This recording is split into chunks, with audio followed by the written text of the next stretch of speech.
너무너무 감사합니다. 너무너무 사랑합니다. 놀라운 일이 지금 아프리카에서 놀라운 일이 벌어지고 있습니다. 60년간 프랑스가 지배한 아프리카. 3억 명 중 70%가 문맹인 절망적인 현실이었습니다. 하지만 단 3년 만에 모든 것이 바뀌었습니다. 식민지 한 번 없이 선진국이 된 지구상 유일한 나라, 대한민국. 우리의 한글이 아프리카 3억 명을 해방시키기 시작한 것입니다. 15개국이 동시에 한글 채택을 선언하는 초유의 사태. 프랑스는 당황했습니다. 60년 체제가 무너지고 있거든요. 아프리카 아이들이 외쳤습니다. 프랑스어는 감옥이었다. 한글은 자유다. 도대체 무슨 일이 벌어진 걸까요? 한 명의 언어학자가 시작한 작은 실험이 전 세계를 뒤흔든 충격적인 이야기. 지금 그 놀라운 진실을 공개합니다. 그 전에 구독과 좋아요는 아직도 문맹으로 고통받는 전 세계 아이들에게 한글의 우수성을 알려 더 많은 아이들을 구할 수 있는 귀중한 정보가 될 것입니다.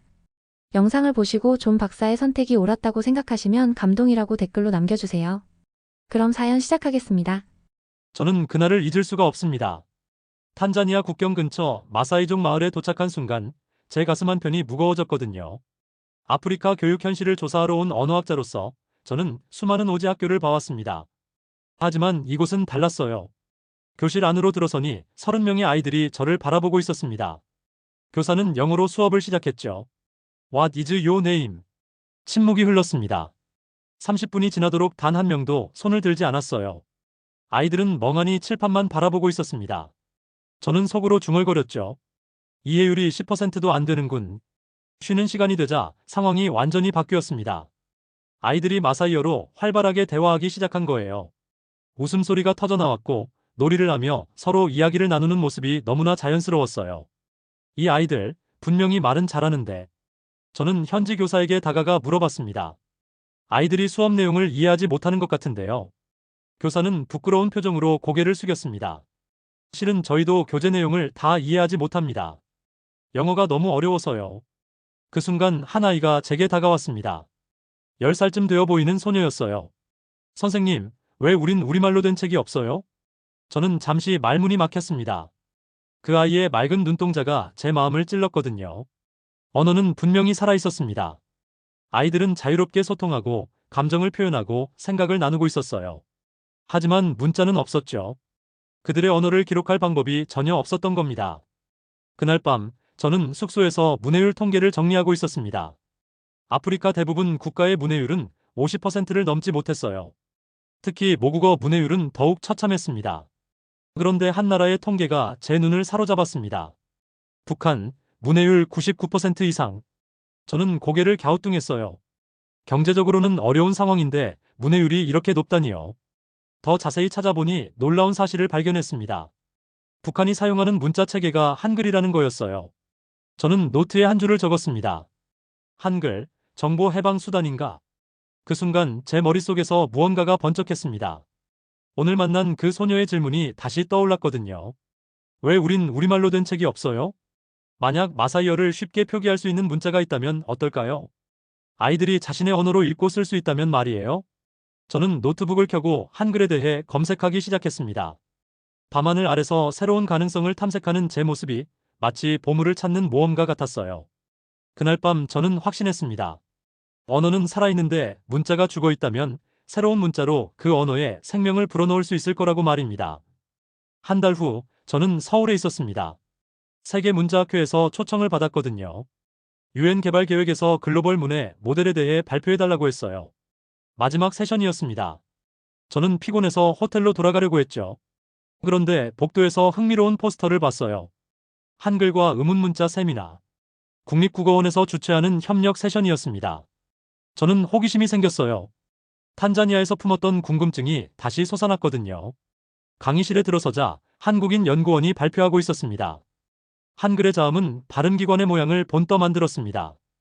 기억은 혀뿌리가 목구멍을 막는 모습이에요. 저는 깜짝 놀랐습니다. 문자가 해부학적 구조를 반영한다고? 연구원이 계속 설명했어요. 모음은 하늘, 땅, 사람의 철학을 담고 있습니다.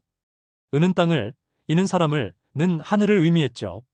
저는 노트에 급하게 적었습니다. 이건 상형이 아니라 과학이다. 그때 연구원이 제게 다가왔어요.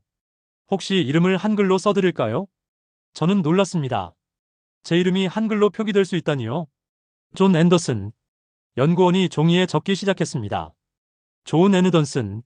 저는 입이 떡 벌어졌어요. 제가 발음한 그대로 적혀 있었거든요. 심지어 니은 받침이 제 혀끝 움직임과 정확히 일치했습니다. 어떻게 제 이름을 저보다 더 정확하게 표기하시는 거죠? 연구원이 웃으며 대답했습니다. 한글은 소리나는 대로 적는 문자예요. 어떤 언어든 표기할 수 있죠. 제 심장이 뛰기 시작했습니다. 그럼 마사이어도 가능할까요? 물론입니다. 소리만 입력되면 표기 가능해요. 그날 밤 저는 김혜원 교수와 심야 대화를 나누었습니다. 교수님은 한글 연구 권위자였어요. 교수님, 한글이 정말 모든 언어를 표기할 수 있나요? 김 교수가 진지하게 답했습니다. 세종대왕은 백성을 위한 글을 만드셨어요. 누구나 쉽게 배울 수 있도록 말이죠. 교수님이 종이에 그림을 그리며 설명했어요. 한글은 단순한 문자가 아닙니다. 언어 권리 선언이에요. 모든 사람이 자신의 소리를 기록할 권리를 준 거죠. 그 순간 저는 전율을 느꼈습니다. 제가 본 건 글자가 아니라 도구였습니다. 김 교수가 고개를 끄덕였어요. 맞아요. 한글은 언어를 가두는 감옥이 아니라 언어를 해방시키는 열쇠예요. 저는 그날 밤 잠들 수 없었습니다. 마사이족 소녀의 얼굴이 계속 떠올랐거든요. 왜 우린 우리말로 된 책이 없어요? 이제 답을 찾은 것 같았습니다. 한글이라는 도구가 있다면 그 아이들도 자신의 언어로 책을 읽을 수 있을 거예요. 인천공항으로 가는 길에서 저는 결심했습니다. 탄자니아로 돌아가 실험해보겠다고요. 비행기 창문으로 한국 땅이 멀어지는 걸 보면서 생각했어요. 세종대왕이 500년 전에 심어놓은 씨앗을 아프리카 땅에서 꽃 피워보겠다고 말입니다. 그 순간 저는 더 이상 관찰자가 아니었습니다.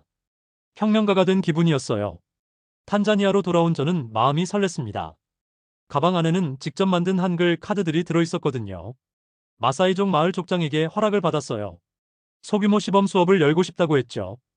12명의 아이들이 모였습니다. 첫 수업날 저는 떨렸어요. 정말 될까 하는 의문이 들었거든요. 안녕하세요, 여러분. 아이들이 마사이어로 인사를 건넸습니다. 저는 칠판에 아를 그렸어요. 이것은 아 소리예요.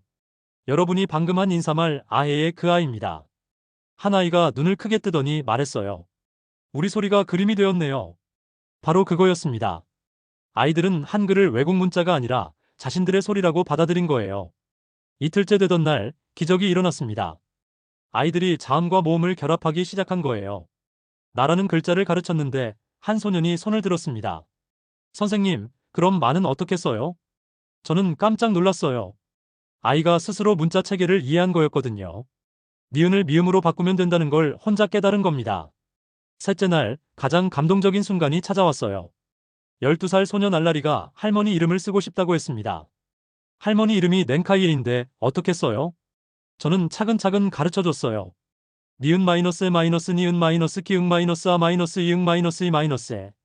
날라리가 종이에 넨카이에라고 썼을 때 그 아이는 울기 시작했습니다. 할머니 이름이 이렇게 예뻤구나. 그 순간 저도 가슴이 뭉클했어요. 글자는 단순한 기호가 아니라 기억이었습니다. 그 아이에게는 할머니에 대한 사랑이 문자가 된 거였죠. 3일 만에 놀라운 변화가 일어났습니다. 아이들이 스스로 단어를 만들기 시작한 거예요. 사바나, 사자, 기린. 자신들이 매일 보는 것들을 한글로 표기했습니다. 그런데 가장 감동적인 건 첫 편지였어요. 한 아이가 엄마에게 편지를 썼습니다. 엄마 사랑해요. 마사이어를 한글로 표기한 첫 사랑의 메시지였죠. 마을 어른들이 놀라기 시작했어요. 자녀들이 집에 와서 글자로 이야기를 하는 거였거든요. 한 어머니가 제게 와서 말했습니다. 우리는 말만 있었는데 이제 글도 생겼네요. 또 다른 아버지는 눈물을 흘렸어요. 내 아들이 내 이름을 써주었어요. 태어나서 처음 내 이름이 글자로 쓰인 걸 봤습니다. 저는 그날 밤 연구 노트에 썼습니다. 글자는 기술이 아니다. 해방이다. 아이들은 더 이상 침묵하지 않았어요. 한글이라는 도구를 얻은 그들은 자신들의 세상을 기록하기 시작했습니다. 사흘 만에 일어난 변화였습니다. 500년 전 세종대왕이 꿈꾸었던 모든 사람이 쉽게 배우는 글자가 아프리카에서 현실이 되고 있었어요. 저는 확신했습니다. 한글은 한국의 유산이지만 인류의 미래가 될 수 있다고 말이에요. 그날 밤 사파리의 별빛 아래서 저는 새로운 꿈을 꾸었습니다. 문자로 연결된 세상, 모든 언어가 존중받는 세상을요. 한 달 후 제게 예상치 못한 방문객이 찾아왔습니다. 영국계 국제구호단체 대표였어요. 존 박사 무슨 일을 하고 계신 건가요? 저는 당당하게 대답했습니다. 아이들에게 읽기를 가르치고 있습니다. 대표는 고개를 저었어요. 비공식 문자는 교육 현장의 혼란만 야기합니다. 국제 표준에서 벗어난 실험은 중단하셔야 해요. 그 순간 제 가슴이 철렁했습니다. 협업 중단을 통보받은 거였거든요. 일주일 후에는 케냐 교육부에서 공문이 날아왔어요. 한글을 활용한 교육 활동은 국가교육법에 위배됩니다. 즉시 시범 수업을 폐쇄하라. 저는 분노가 치밀어 올랐습니다. 아이들을 가르치는 게 불법이라니요? 미국 본부에서도 압박이 시작됐습니다. 제게 경고 메일이 왔어요. 개인적 실험은 즉시 중단하시기 바랍니다. 연구비 일부를 삭감하겠습니다. 현지 학자들마저 등을 돌렸습니다. 나이로비 대학교 교수가 라디오에서 말했어요. 왜 아시아 문자를 우리 땅에 이식하려 하는가? 우리에게는 스와힐리어와 프랑스어가 있다. 저는 외로워졌습니다. 모든 사람이 저를 이상한 사람 취급했거든요. 마을 내부에서도 균열이 생겼어요. 일부 어른들이 제게 와서 말했습니다. 아이들이 혼란스러워합니다. 학교에서는 영어를 배우라 하고 당신은 이상한 글자를 가르치니까요. 수업에 참여하는 아이들 숫자가 줄어들기 시작했어요. 12명에서 8명으로 다시 5명으로 줄었습니다. 한 아이가 책가방을 내려놓고 말했어요. 선생님, 우리 아빠가 그만두라고 했어요. 그 아이의 뒷모습이 너무 작아 보였습니다. 제 마음도 그만큼 작아졌어요. 그날 밤 저는 혼자 교실에 앉아 있었습니다. 빈 의자들이 저를 바라보고 있었어요. 내가 잘못 생각한 걸까? 하지만 그때 한 목소리가 들렸습니다. 선생님, 내일도 수업해요? 돌아보니 날라리였어요. 할머니 이름을 처음 써봤던 그 소녀였습니다. 다른 아이들은 다 그만뒀는데 날라리가 맑은 눈으로 저를 바라봤어요. 저는 계속 배우고 싶어요. 우리말로 책을 읽고 싶거든요. 그 순간 저는 깨달았습니다. 제도가 반대해도 기득권이 막아도 학습하려는 한 사람의 의지만 있으면 교육은 계속될 수 있다는 걸 말이에요. 저는 날라리에게 말했습니다. 그럼 우리 둘이라도 계속해봐요. 그날 밤 저는 일기에 썼어요. 그들이 본 건 문자였고 내가 본 건 사람이다. 교육법이 가로막은 건 아이들의 눈빛이었다. 모든 사람이 저를 외면했지만 저는 아직 포기하지 않았습니다. 한 명의 아이라도 배우고 싶어 한다면 그것만으로도 충분했거든요. 저는 결심했어요. 제도의 벽이 높다면 그 벽 너머로 날아갈 방법을 찾겠다고 말입니다. 전기가 없는 마을에서 저는 새로운 방법을 찾았습니다. 모닥불을 피우고 밤에 수업을 하기로 했어요. 첫날 밤, 날라리 혼자 왔을 거라 생각했는데 깜짝 놀랐습니다. 5명의 아이들이 더 나타난 거예요. 우리도 혼자서라도 배울 거예요. 아이들의 눈빛이 불꽃보다 더 밝았습니다. 일주일 후 예상치 못한 일이 벌어졌어요. 마사이족 여성들이 수업에 참여하기 시작한 겁니다. 40대 주부 넨카이가 처음 왔어요. 평생 글을 못 써봤는데 우리 딸이 제 이름을 써주더라고요. 저도 배우고 싶어요. 넨카이가 처음으로 자기 이름을 썼을 때 눈물을 흘렸습니다. 우리는 지금 태어나는 거예요. 마을의 정신적 지도자 올레 할아버지가 손자의 편지를 받고 나서 공개적으로 지지를 선언했어요. 문자가 있는 민족은 사라지지 않는다. 이 수업을 계속하라. 가장 놀라운 변화는 이슬람 지도자 하산이 허락한 일이었습니다. 한 아이가 코란 구절을 마사이어로 한글 표기해서 편지로 썼거든요. 하산이 그 편지를 읽고 말했어요. 진정한 믿음은 이해에서 시작된다. 신의 말씀도 우리말로 읽어야 한다. 모닥불 수업 소식이 지역 라디오에 나갔습니다. 진행자가 생중계로 수업 현장을 방송했어요. 이게 진짜 우리말입니다. 그날 밤 라디오 방송국에 전화가 폭주했습니다. 다른 마을에서도 한글 수업을 요청하는 전화였어요. 모닥불 둘레에 앉아 한글을 배우는 사람들이 20명을 넘었습니다. 할머니부터 어린아이까지 모두 모였죠. 한 할머니가 말했어요. 우리는 말뿐 아니라 글도 가진 민족이 되었구나. 불빛 위에서 배운 건 글자가 아니라 존엄이었습니다. 자신의 언어를 기록할 권리, 자신의 생각을 남길 권리를 되찾은 거였어요. 저는 깨달았습니다. 한글을 만난 건 제가 아니라 이 사람들이었다는 걸 말이에요. 석 달 후 시장에서 놀라운 광경을 목격했습니다. 여성 상인들이 한글로 장부를 쓰고 있었어요. 상인 마리아가 자랑스럽게 보여줬습니다. 이제 외상 줄 때도 증거가 있어요. 돈을 잃어버리지 않죠. 전통 약초 가게에 한글 간판이 걸렸습니다. 엄마의 약초라고 마사이어를 한글로 표기한 거였어요. 외국인 관광객들이 신기해했습니다. 이게 뭐예요? 한국 글자 같은데? 상인이 당당하게 대답했어요. 우리말을 쓴 우리 간판이에요. 여성들이 결합해서 루나 조합을 만들었습니다. 마사이어로 빛이라는 뜻이에요. 조합장 넨카이가 말했어요. 한글로 계약서를 쓰고 한글로 수익을 기록해요. 이제 우리끼리도 정확하게 소통할 수 있거든요. 놀랍게도 수익이 2배로 늘었습니다. 외부 유통업체들이 관심을 보이기 시작했거든요. 청년 나이쿠르가 모바일 앱 실험을 시작했어요. 휴대폰으로 한글 문자를 보낼 수 있어요. 숫자도 입력할 수 있고요. 마사이족 전통 결혼식에서 역사적인 일이 벌어졌습니다. 신랑이 한글로 쓴 사랑의 서약을 낭독한 거예요. 나는 당신을 평생 사랑하겠습니다. 마사이어를 한글로 적은 첫 번째 결혼 서약이었죠. 하객들이 박수를 쳤습니다. 어떤 할머니는 울면서 말했어요. 사랑이 글자가 되는 걸 처음 봅니다. 장부 한 권이 가족의 생계를 지켜주고 간판 하나가 정체성이 되고 편지 한 통이 사랑의 증명이 되었습니다. 한글은 더 이상 외국 문자가 아니었어요. 이들의 삶 속에 완전히 녹아든 생활도구가 된 거였습니다. 저는 시장을 돌아보며 생각했어요. 진정한 교육의 성과는 시험 점수가 아니라 삶의 변화라고 말이에요. 6개월 후 유니세프와 세계은행 실사단이 마을에 도착했습니다. 실사단장이 수업 현장을 둘러보더니 놀라워했어요. 정말 놀랍네요. 여기서 진짜 교육이 일어나고 있습니다. 시장 조합 사무실에서 여성들을 인터뷰했죠. 한글 덕분에 우리 사업이 체계화됐어요. 이제 정확한 회계가 가능하거든요. 실사단은 보고서에 썼습니다. 마사이족 한글 교육 모델은 혁신적 성공 사례다. 케냐와 탄자니아 정부가 동시에 발표했어요. 국가 교육 커리큘럼에 한글 기반 모국어 표기법 도입을 공식 검토하겠습니다. 언론이 들썩였습니다. BBC가 특집 다큐멘터리를 제작했어요. 한글이 마사이족을 읽게 했다. KBS에서도 다큐멘터리를 방영했습니다. 한국 시청자들의 반응이 폭발적이었어요. 서울에서 열린 국제교육포럼에 초청받았습니다. 저는 단상에서 말했어요. 한글은 가장 민주적인 문자입니다. 누구나 쉽게 배울 수 있고 어떤 언어든 표기할 수 있거든요. 청중이 기립박수를 쳤습니다. 아프리카 교육장관연합회에서 역사적 발표를 했어요. 한글 기반 모국어 교육 확대를 아프리카 전역에서 검토하겠습니다. 나이지리아 교육장관이 말했습니다. 우리 언어도 한글로 표기할 수 있다면 문해율을 획기적으로 높일 수 있을 겁니다. 가나 대표는 이렇게 덧붙였어요. 이제 아프리카 아이들도 자신의 언어로 꿈을 기록할 수 있겠네요. 마을로 돌아온 저는 아이들에게 말했습니다. 세계가 여러분을 주목하고 있어요. 작은 교실에서 시작된 여러분의 배움이 온 세상의 이야기가 되었답니다. 날라리가 물었어요.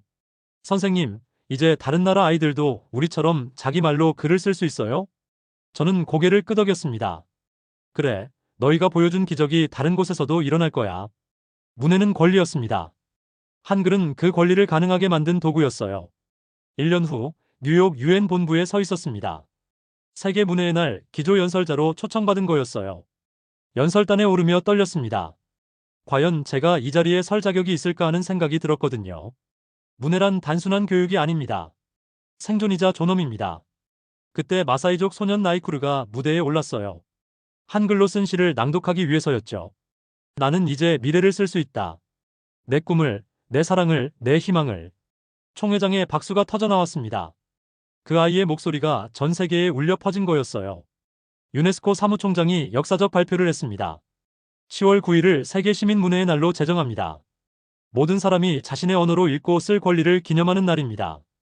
한국 정부가 협력 프로젝트를 발표했어요. 코이카와 세계은행, 아프리카연합이 공동으로 한글 기반 다언어 문해 프로그램을 시작하겠습니다. 회의장을 나서며 저는 혼자 중얼거렸습니다.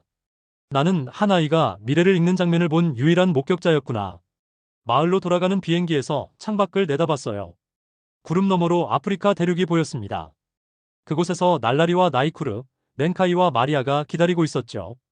한글로 자신들의 이야기를 써내려가고 있을 그들이요. 저는 깨달았습니다. 한글은 한국에서 태어났지만 이제는 온 인류의 것이 되었다는 걸 말이에요. 세종대왕이 500년 전에 꿈꾼 모든 사람을 위한 글자가 드디어 현실이 된 거였습니다. 10월 9일, 이제는 모두의 문자 기념일입니다. 한글이 세상에 남긴 가장 아름다운 선물이죠.